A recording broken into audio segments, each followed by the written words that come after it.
Hi there, this is Mladen Jovanovic from complementarytraining.net, and in this video I'm going to walk you through a simple monitoring system that you can develop pretty much for free, and it's a great starting point for teams on a budget. And I suppose it's also a good good thing to do even if you have 40 GPS units or whatever.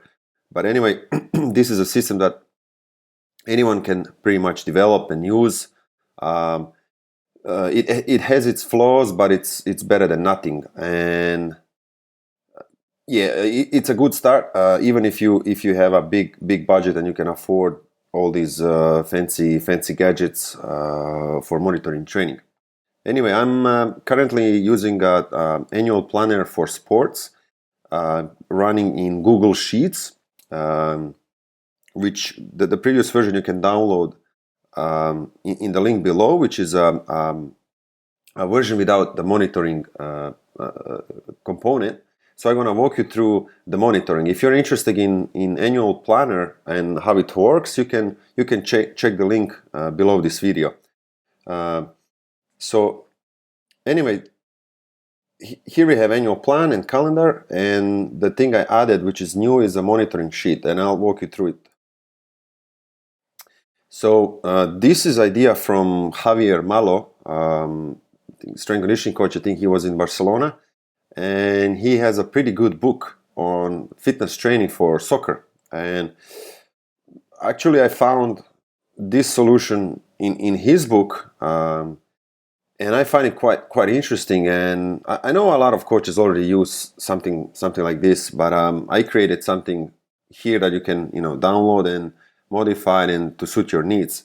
Anyway, so I'm using Malo's classification and a lot of his ideas, so I need to give him a proper thank you. So anyway, in columns we have dates. The dates start on a start of the calendar of the annual plan. Actually, we have two components here. We have a component regarding a training components. So these are the training components.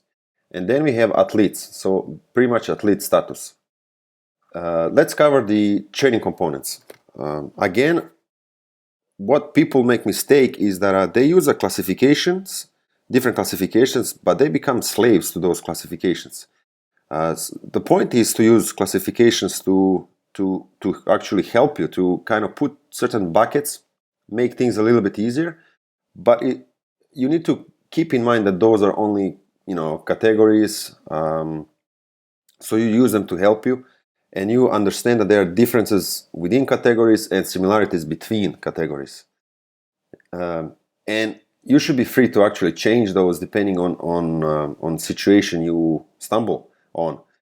So instead of sticking to certain components, you can use those and then modify them as you learn and things like that.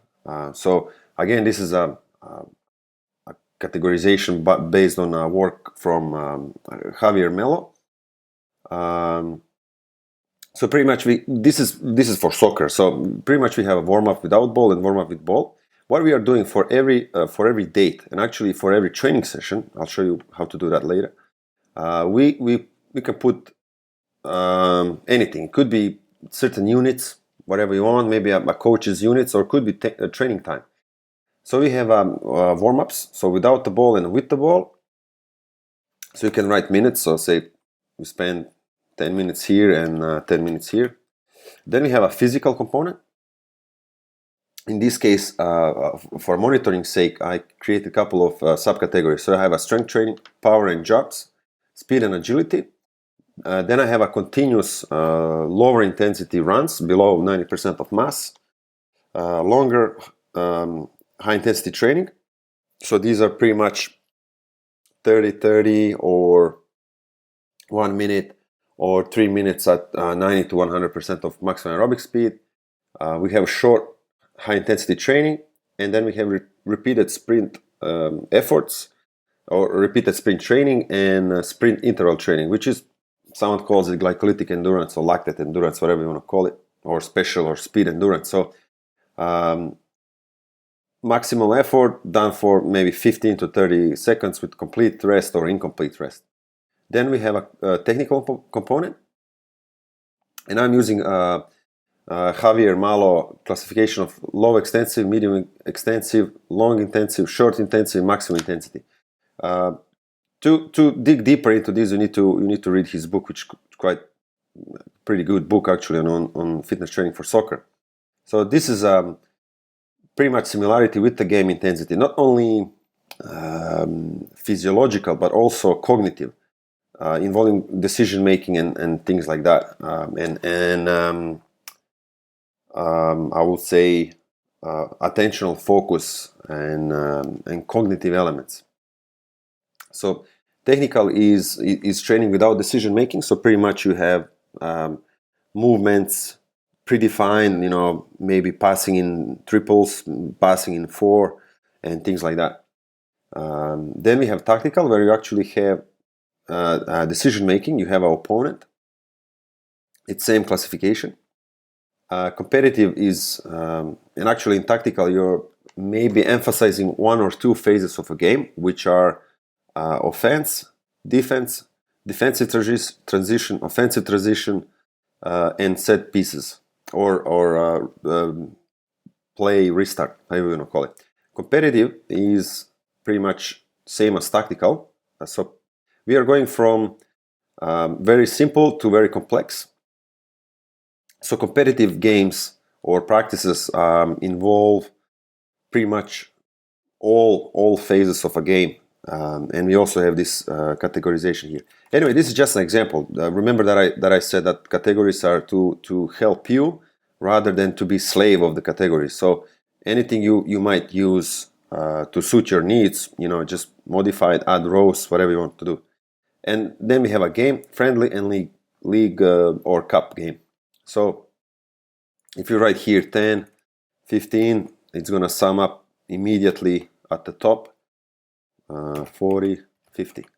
So without any fancy gadgets, this is a quite interesting, actually quite simple tool to collect something. And then you can,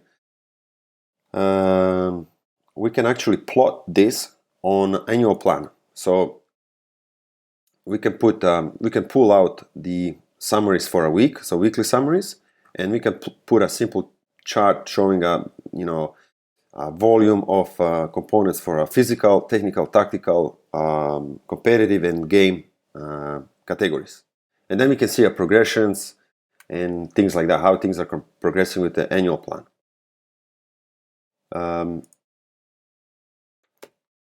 So the next component of the monitoring tool is player status. Excuse me. So here we have athletes, and at the bottom we have different status. So if the player did a full training, let me just turn on the caps lock, we can write full, modified training. If he played a game, in soccer we use 60 minutes as a threshold, partial game, rehab if he's injured. So pretty much, so it might be full.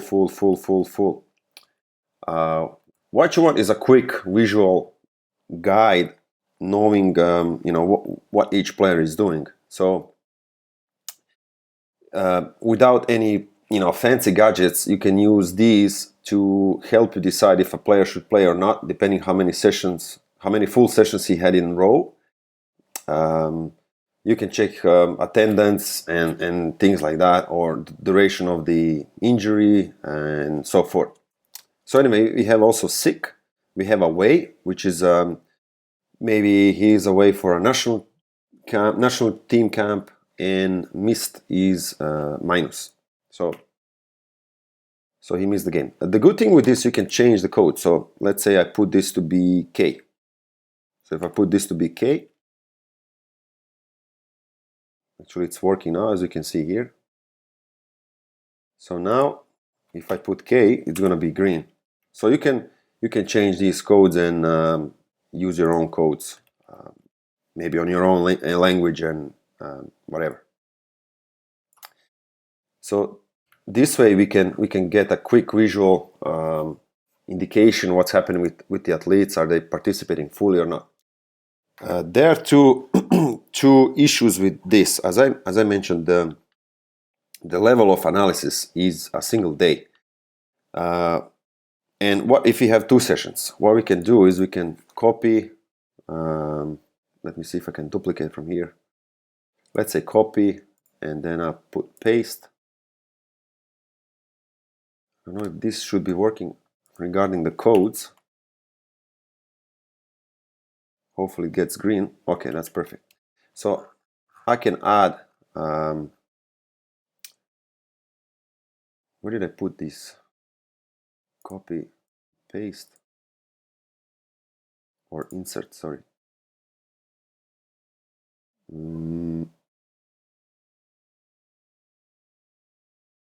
Let's see if the code's gonna work. Hopefully it will.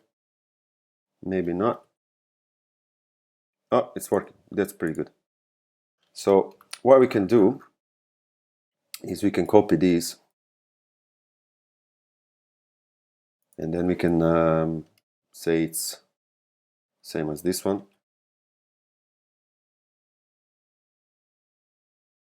Or we can manually change it. So 6-1. Just there's always issues with the dates, but anyway, I can just do this. Paste special, paste values only. Okay, so I can maybe color code this differently. Maybe use something like this to indicate that this is a given day or not, depend how you want. Or maybe you can say AM, PM, and then we proceed in putting the data for every session. And then at the end of each week, you can insert special column that calculates the summaries for a given week, and then you can pretty much copy paste that at the end of the annual plan for a given component, create a graph, and then you have some idea of how things are progressing in training. So you can use this to plan certain components, and then you can use monitoring to actually assess, at least in terms of volume, how much time are you spending on a certain components of training. Again, it's up to you to decide what are the components of training that are meaningful to you, and I'm gonna come to that a bit in a minute.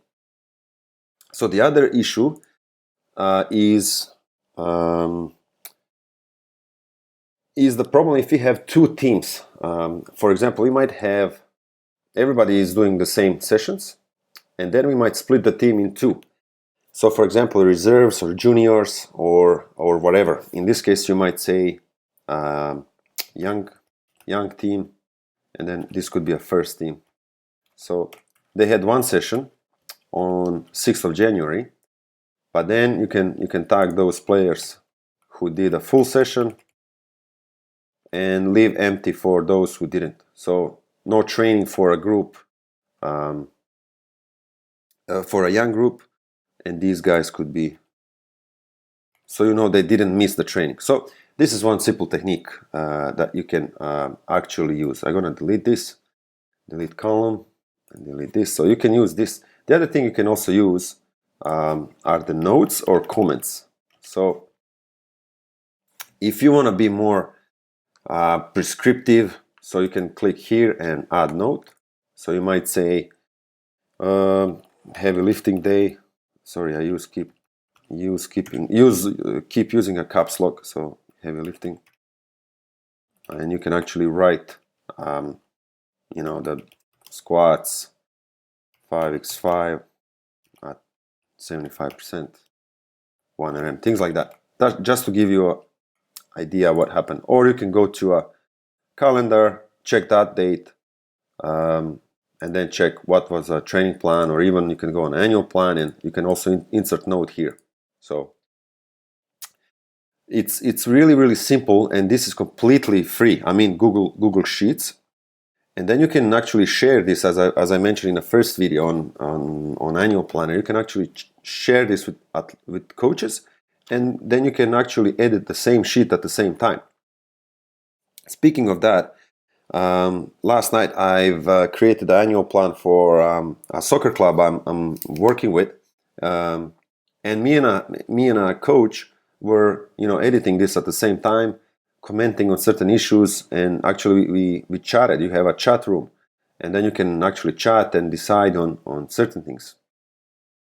So anyway, this is a very simple. I can delete this, clear notes. So this is a very simple tool you can use when you're on a budget. It's better to monitor things than to keep doing things ad hoc. It's not perfect, but it's better than doing nothing. The good thing also, you can actually, maybe if the athlete did a full session, you can actually pull these numbers to different database, and then you can calculate total minutes a given player did.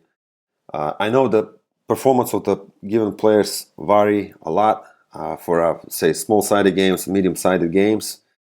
So without GPS you're never sure, but at least it gives you some idea. And for example, you might also put certain heuristics, like a given player cannot participate in a game unless he did 12 full sessions with the team, or 12 say competitive games, or things like that. So quite useful too.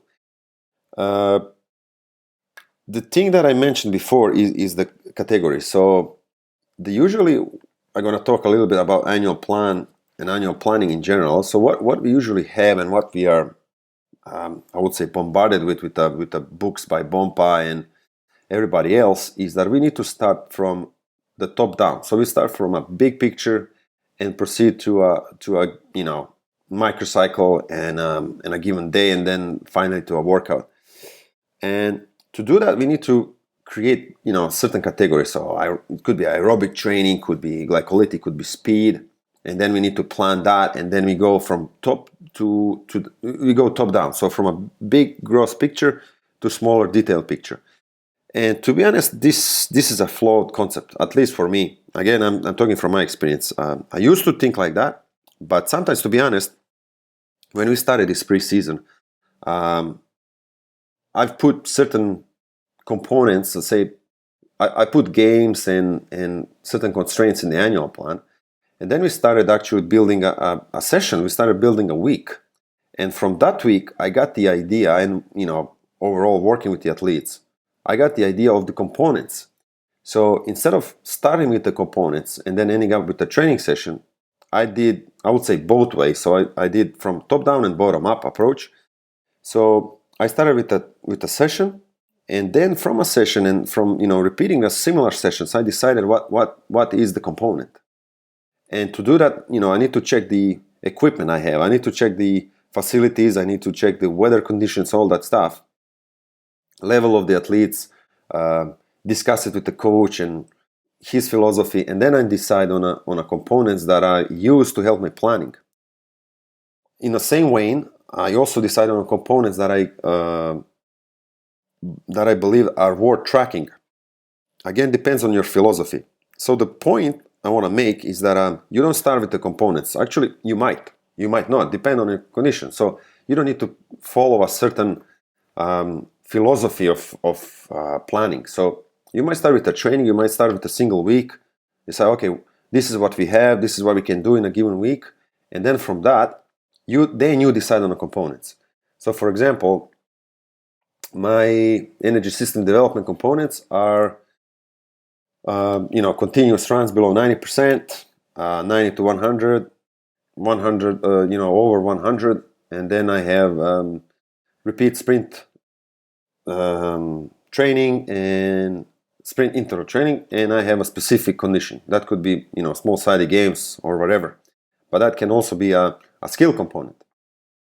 When it comes to strength training, I can call this hypertrophy, maximum strength power, maximum endurance, whatever. So these could be objectives, but the components could also be methods.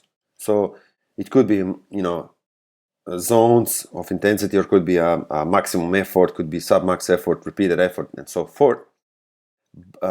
But again, you don't need to start with that. You can start with your training, your philosophy of training. And for example, in this club, we have really shitty conditions. So we have pretty much 15 meter square gym, 15, not 150, 15 meter squares, 2 squat racks, two barbells, and then I need to decide, what to do. So rather than starting with this, I started with what I can actually do, and then put a components that help me plan things. So in this case, I want to enlist exercises I'm doing in a single cycle. So it could be upper push, upper pull, lower push, core. I use hip, groin, and prehab. Could be Olympic lifts. And then might also write down the, say, set and rep scheme for main lifts and set and rep scheme for assistant lift. So you can pretty much easily add rows here. And that actually helped me plan rather than following some prescribed planning strategy, whatever you want to call it. And the thing is also, we don't plan too far ahead. So that's pretty much the Agile periodization I'm trying to kind of conceptualize. So we work in sprints, maybe 2 or 3 weeks sprint, then reevaluate and plan the next one. We put a big picture here in terms of games and everything else.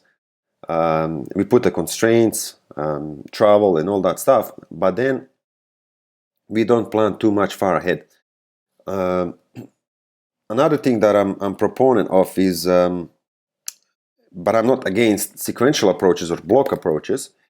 The thing is, when I'm starting to work with a given club, and I don't know the players, I believe that the best strategy is to use complex approach or mixed parallel, where you actually work all components, and then you get a feel for a squad. You get a feel for particular individuals. You discover certain groups in your team, and then you start writing that down in an annual plan. So the idea of Agile approach is that you don't plan in chunks. So you don't plan everything and then you proceed to do everything.